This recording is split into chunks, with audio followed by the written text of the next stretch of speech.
ரொம்ப ருசியாக ஒரு புதினா துவையல் சட்னி எப்படி அரைக்கிறதுன்னு பார்ப்போமா. நல்லா புதினா இலையை கழுவி வச்சுக்கோங்க. நீங்கள் வடை சட்டியில் எண்ணெய் காஞ்சதுக்கப்புறம் உளுத்தம்பருப்பு, பெருங்காயத்தூள், கொஞ்சம் பச்சை மிளகா, பூண்டு, அதுக்கப்புறம் கொஞ்சம் புளி எல்லாம் நீங்கள் போட்டுக்கோங்க. காஞ்ச மிளகா கூட போட்டுக்கலாம், ஒன்றும் பிரச்சனை இல்லை. நல்லா சிகப்பாக வதக்கிங்க. ஒரு துண்டு இஞ்சி போட்டுக்கோங்க, இல்லை இஞ்சி பேஸ்ட்டு போட்டாலும் சரி.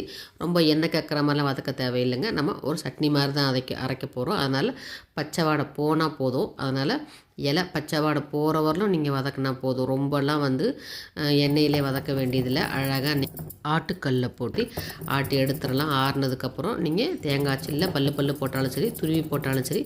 இதில் நம்ம நான் உரல் வச்சதால சீக்கிரம் அழகாக மிசிஞ்சிடும். கொஞ்சோண்டு இருந்தாலுமே அழகாக நம்ம சுடு சாதத்தில் நம்ம புதினா இந்த துவையில் அப்படியே வச்சு நம்ம நல்லெண்ணெய் ஊற்றி சாப்பிட்டா அவ்வளோ அருமையாக இருக்குங்க. அதுவும் நம்ம ஆட்டுக்கல்லில் நம்ம ஆட்டினனால இன்னும் கொஞ்சம் டேஸ்ட்டு கூட இருக்குங்க.